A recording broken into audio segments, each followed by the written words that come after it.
വളരെ പ്രധാനപ്പെട്ട മറ്റൊരു വാർത്തയിലേക്ക് പോവുകയാണ്. സംസ്ഥാന സ്കൂൾ കലോത്സവത്തിന്റെ ജേതാക്കൾക്ക് നൽകാനുള്ള സ്വർണ്ണ കപ്പ് ഇപ്പോൾ കാസർഗോഡ് നിന്ന് ഘോഷയാത്രയായി തിരുവനന്തപുരത്തേക്ക് പുറപ്പെടാനുള്ള ഒരുക്കത്തിലാണ്.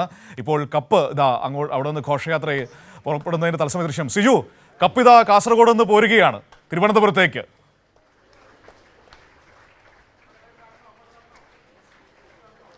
മനു, ഏവരെയും മോഹിപ്പിക്കുന്ന കപ്പ്, സംസ്ഥാന സ്കൂൾ കലോത്സവത്തിന്റെ സ്വർണ്ണക്കപ്പ് ഇതാ കാഞ്ഞങ്ങാട് ദുർഗ ഹയർ സെക്കൻഡറി സ്കൂളിൽ എത്തി നിൽക്കുന്നു. നമുക്ക് ദൃശ്യങ്ങളിൽ കാണാൻ കഴിയും. സംസ്ഥാന സ്കൂൾ കലോത്സവവുമായി ബന്ധപ്പെട്ടുകൊണ്ട് സ്വർണ്ണക്കപ്പിന്റെ പ്രയാണം കാസർഗോഡ് നിന്ന് ആരംഭിക്കുകയാണ്. ഏറ്റവും വടക്കേയറ്റത്തിൽ നിന്ന് ആരംഭിക്കുകയാണ്.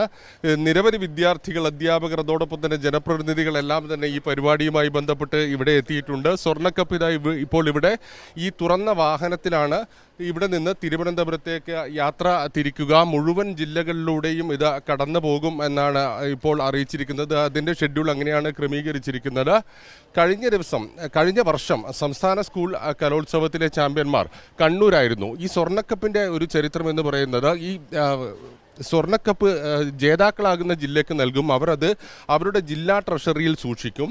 1987 മുതലാണ് സംസ്ഥാന സ്കൂൾ കലോത്സവവുമായി ബന്ധപ്പെട്ട് സ്വർണ്ണക്കപ്പിൻ്റെ ഒരു ചരിത്രം ആരംഭിക്കുന്നത്. ആ ചരിത്രം തുടങ്ങുന്നത് 1985-ലാണ്. 85-ൽ എറണാകുളത്ത് സംസ്ഥാന സ്കൂൾ കലോത്സവം നടക്കുമ്പോൾ അന്ന് അതുമായി ബന്ധപ്പെട്ട് വൈലോപ്പിള്ളി ശ്രീധരമേനോൻ കവി ഉണ്ടായിരുന്നു. അദ്ദേഹം അതേ സമയത്ത് തന്നെ ഈ കലോത്സവവുമായി ബന്ധപ്പെട്ട് അവിടെ നിൽക്കുമ്പോൾ തന്നെ എറണാകുളത്ത് നെഹ്റു കപ്പ് ഫുട്ബോൾ നടക്കുന്നുണ്ടായിരുന്നു. അപ്പോൾ ആ ഫുട്ബോളിൽ സ്വർണ്ണക്കപ്പ് നൽകുന്നതിന് സമാനമായി അതേ നിലയിൽ തന്നെ സംസ്ഥാന സ്കൂൾ കലോത്സവത്തിലെ ജേതാക്കൾക്ക് ഒരു സ്വർണ്ണക്കപ്പ് നൽകിക്കൂടെ എന്നൊരു ആലോചന അന്ന് വൈലോപ്പിള്ളി ശ്രീധരമേനോനാണ് മുന്നോട്ട് വെച്ചത്. അതിനുശേഷം 1986-87 സംസ്ഥാന സ്കൂൾ കലോത്സവത്തിൽ അദ്ദേഹം മുന്നോട്ട് വെച്ച ഒരു ആശയം യാഥാർത്ഥ്യമാവുകയായിരുന്നു. ആദ്യമായി സ്വർണ്ണക്കപ്പ് അങ്ങനെ എത്തി. പിന്നീട് ഓരോ വർഷവും ജില്ലയിലെ ഏത് ജില്ലയാണ് സംസ്ഥാന സ്കൂൾ കലോത്സവത്തിൽ ഏറ്റവും കൂടുതൽ പോയിന്റ് നേടി വിജയിക്കുന്നത് അവർക്ക് ഈ സ്വർണ്ണക്കപ്പ് നൽകി തുടങ്ങി. 117.5 പവൻ സ്വർണ്ണമാണ് ഇതിൽ ഉപയോഗിച്ചിരിക്കുന്നത്. അത് ഉപയോഗിച്ചുകൊണ്ടാണ് ഇത് നിർമ്മിച്ചിരിക്കുന്നത്. ചിറയൻകീഴ് സ്വദേശി ശ്രീകണ്ഠൻ നായർ എന്ന ശില്പിയാണ് ഇത് രൂപകൽപ്പന ചെയ്തത്. ആ കപ്പാണ് 87 മുതൽ സംസ്ഥാന സ്കൂൾ കലോത്സവത്തിൻ്റെ ഏറ്റവും പ്രൗഢമായ, ഏറ്റവും മികച്ച പോയിന്റ് നേടുന്ന ജില്ലയ്ക്ക് നൽകുന്നത്. ഇത് വലിയൊരു അഭിമാനമായാണ് ഓരോ ജില്ലയും കാണുന്നത്. അതുകൊണ്ട് തന്നെ ഓരോ ദിവസങ്ങളിലും ഓരോ മത്സര ഇനങ്ങൾ പൂർത്തിയാകുമ്പോഴും ഇഞ്ചോടിഞ്ച് പോരാട്ടം നടക്കുന്നത് നമുക്ക് കാണാൻ കഴിയും. അങ്ങനെ ഇഞ്ചോടിഞ്ച് പോരാട്ടത്തിനൊടുവിൽ കഴിഞ്ഞ തവണ വിജയിച്ചത് കണ്ണൂർ ജില്ലയാണ്. കണ്ണൂർ ജില്ലയുടെ ജില്ലാ ട്രഷറിയിലാണ് ഇത് സൂക്ഷിച്ചിരുന്നത്. വലിയൊരു സുരക്ഷയിലാണ് ഇത് സൂക്ഷിക്കുന്നത്. ജില്ലാ ട്രഷറിയിൽ 117.5 പവൻ സ്വർണ്ണമുണ്ട്. ഇന്നിപ്പോൾ കൊണ്ടുവരുമ്പോൾ തന്നെ ഒരു ലോക്കറിലാണ് ഇത് കൊണ്ടുവന്നത്. വലിയ പോലീസ് സുരക്ഷയിലാണ് കൊണ്ടുവന്നത്. അതിനുശേഷം ഇപ്പോൾ ഈ തുറന്ന വാഹനത്തിലെ ഗ്ലാസിനകത്തേക്ക് വെച്ചിട്ടുണ്ട്. അല്പസമയത്തിനകം കാസർഗോഡ് നിന്ന് ഈ സ്വർണ്ണക്കപ്പുമായി പ്രയാണം ആരംഭിക്കും. ഇന്ന് കണ്ണൂർ ജില്ലയിലേക്ക് 67 കിലോമീറ്റർ പിന്നിട്ട് കണ്ണൂർ ജില്ലയിലേക്ക് പ്രവേശിക്കും. അതിനുശേഷം 103 കിലോമീറ്റർ പിന്നിട്ട് കൽപ്പറ്റയിലേക്ക്, വയനാട് ജില്ലയിലേക്ക് എത്തും. പിന്നീട് വൈകുന്നേരം കോഴിക്കോട് ജില്ലയിലാണ് സമാപിക്കുക.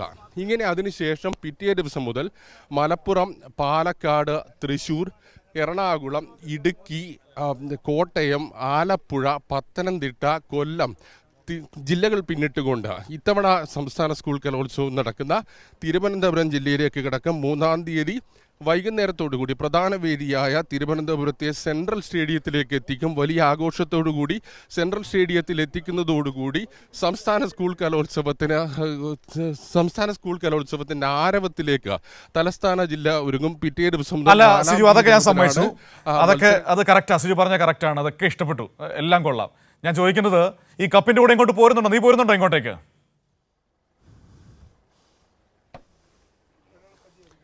മനു, എന്തായാലും കപ്പിന്റെ കൂടെ തിരുവനന്തപുരത്തേക്ക് പോവാൻ തന്നെയാണ് തീരുമാനിച്ചിരിക്കുന്നത്. തിരുവനന്തപുരത്ത് നിന്ന് അങ്ങനെ ഒരു നിർദ്ദേശമാണ് ലഭിച്ചിരിക്കുന്നത്.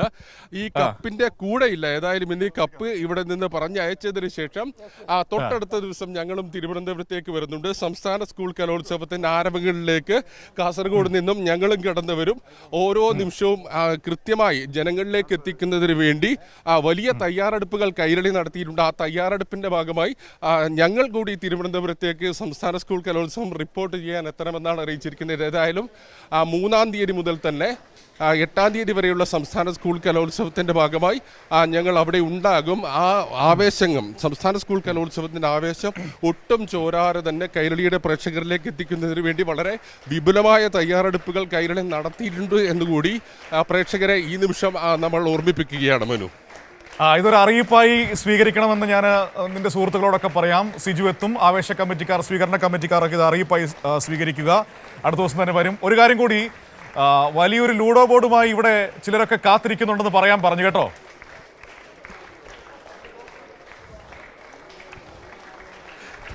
തീർച്ചയായും തീർച്ചയായും അത് സ്നേഹത്തോടു കൂടി ആ അറിയിപ്പ് സ്വീകരിച്ചിരിക്കുന്നു. ശരി, ഓക്കെ, താങ്ക് യു. അപ്പോൾ സന്തോഷം.